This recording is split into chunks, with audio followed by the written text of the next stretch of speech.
Tá, por que os juros são altos no Brasil? Eu estava agora no Threads e eu estava vendo algumas pessoas comentando sobre isso, né? Dizendo que o problema do Brasil, na verdade, é o rentismo, né? O problema do Brasil é que os juros estão lá em cima, os juros estão na lua, e, cara, isso acaba paralisando a economia inteira, né? E eu concordo com esse diagnóstico, né? Realmente, a economia brasileira está paralisada. Só que o problema não é o rentismo, né? O problema não são os ricos que estão mantendo a taxa de juros lá em cima para que eles possam ganhar muito dinheiro, né? Em cima da população. Se você acha isso, sinto lhe dizer, mas você provavelmente não entende muito de economia. E se esse for o caso, né? Já te convido a se inscrever aqui no canal, porque é justamente sobre isso que a gente fala, né? Sobre economia e investimentos. Mas se você está incomodado com o atual patamar de juros que a gente está vendo, né? Olhe para os gastos do governo. Ah, mas o que tem a ver o gasto do governo com juros, né? Eu vi um cara falando isso, né? Cara, juros não tem nada a ver com gasto público. Uma coisa não tem nada a ver com a outra. Então, nesse vídeo, a gente vai entender por que afinal de contas, os juros são tão altos no Brasil, né?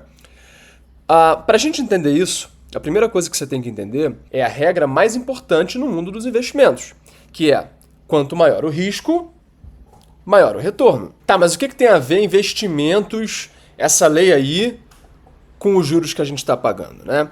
Bem, você entende que o governo, para pagar os funcionários, para gastar com educação, para gastar com saúde, para emprestar dinheiro para países africanos, bem, você entende que para o governo funcionar, ele precisa captar dinheiro, né? O dinheiro dos impostos somente não é suficiente para o governo pagar suas contas. Então, por isso, ele precisa ir ao mercado captar recursos. Ou seja, ele precisa tomar crédito de investidores. E quem são esses investidores? Ora, sou eu, você, fundos de investimento nacionais, fundos internacionais. Os investidores do governo são a sociedade inteira. O Tesouro Direto, por exemplo, é justamente o governo captando recursos. Quando você investe no Tesouro Direto, você, na verdade, em última instância, está emprestando para o governo. Então, o governo tem que ir ao mercado e captar recursos com os investidores.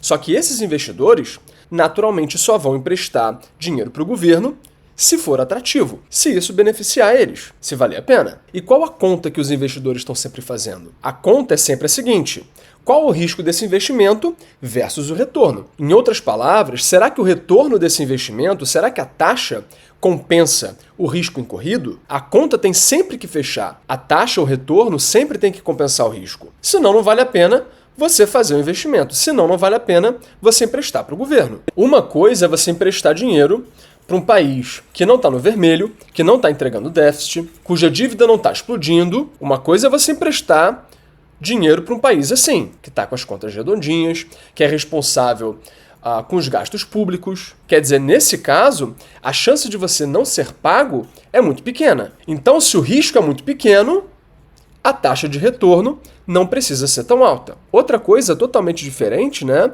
é você emprestar para um governo cuja dívida só sobe, que não para de gastar, que não para de entregar resultados vermelhos, cuja mentalidade é uma mentalidade gastadora, que tem um histórico pesado de hiperinflação e que já trocou de moeda diversas vezes justamente por causa disso. Esse país vocês já viram que é o Brasil. Então, uma coisa é você emprestar para um país responsável, você provavelmente não vai tomar calote, e outra coisa é você emprestar para o Brasil, que já destruiu aí diversas moedas justamente porque ele sempre estourou as contas. Então, naturalmente, a taxa de retorno que você precisa pedir como investidor para emprestar para o governo brasileiro tem que ser muito maior, tem que ser muito mais elevada. Então, por isso que eu disse para você olhar para os gastos do governo se você estiver incomodado com o atual patamar de juros. Porque os juros só estão altos dessa forma, em 15%, né? Porque o risco de emprestar para o governo é alto demais. Se o governo controlasse os seus gastos, o risco dele te dar calote diminuiria. Ou seja, se o risco diminui, a taxa de retorno também cai.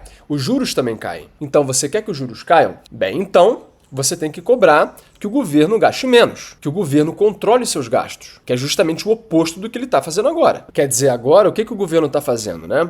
Ele está dando isenção de imposto de renda para a maior parte da população brasileira, ou seja, ele está diminuindo as suas receitas, o que significa que vai faltar mais dinheiro, o que vai fazer com que o governo precise captar ainda mais dinheiro através de dívida. Aí eu te pergunto, se as receitas do governo agora caíram, enquanto os gastos não param de aumentar, isso significa que o cenário está mais ou menos arriscado? Bem, se o cenário está mais arriscado, significa que a taxa de retorno precisa aumentar ainda mais. Mas então, por isso que eu acho que, por exemplo, a taxa Selic deve continuar subindo no médio e longo prazo, né?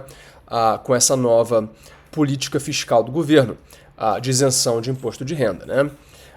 É claro que eu sou a favor da isenção de imposto de renda, porém, o governo precisaria fazer reformas antes de cortar suas receitas, né? Ele precisaria antes ter dado um jeito nos seus gastos. Mas enfim, esse é outro assunto que inclusive eu cobri nesse vídeo aqui, tá? Mas é dessa forma que os juros estão conectados, estão ligados ao gasto do governo. Se o governo gasta mais, se as contas do governo não fecham, isso naturalmente aumenta o risco de você levar calote se você emprestar para o governo. E se o risco aumenta, o retorno também tem que aumentar, ou seja, os juros têm que ser mais altos. Ah, Vitor, mas o governo nunca vai dar um calote porque nós temos a nossa própria moeda. Nós somos um país soberano com uma moeda soberana. Teve um cara que me falou ali no Threads que não existe risco em país com moeda própria. E por que ele falou isso? Porque a fala dele até faz algum sentido, tá?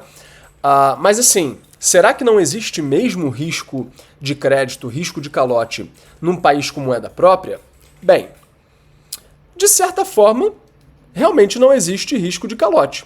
Porque assim, se faltar dinheiro, em última instância, o governo tem sempre ali uma impressora de dinheiro. Então, em última instância, se faltar grana, ele pode simplesmente ligar a impressora de dinheiro, imprimir o dinheiro que ele precisa e pagar os investidores, os credores.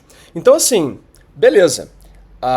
Você recebeu o seu dinheiro de volta, né, como investidor do governo. O problema é que esse dinheiro que você recebeu, que o governo te devolveu, o problema é que esse dinheiro perdeu todo o poder de compra dele, porque justamente o governo inflacionou a moeda, porque o governo imprimiu dinheiro. Então, ok, você recebeu ali as notas de dinheiro de volta. Porém, essas notas de dinheiro já não valem mais para nada. Então, ok, você até não levou um calote oficial, né? Porém, foi um calote sim, né? Quer dizer, você até está recebendo o seu dinheiro de volta, mas o seu dinheiro não tem mais valor nenhum. Então, a inflação também é uma forma de calote. Até o Haddad sabe disso, como a gente vê nessa manchete aqui. Até o Haddad já entendeu que a inflação é uma forma de calote. Então, sim, mesmo quando a gente está falando de países com moeda própria, como o Brasil, mesmo assim, existe risco de crédito. Você não foge das leis econômicas por ter a sua própria moeda. Mas, enfim, é dessa forma que os juros estão conectados aos gastos do governo. Por hoje é isso e até a próxima.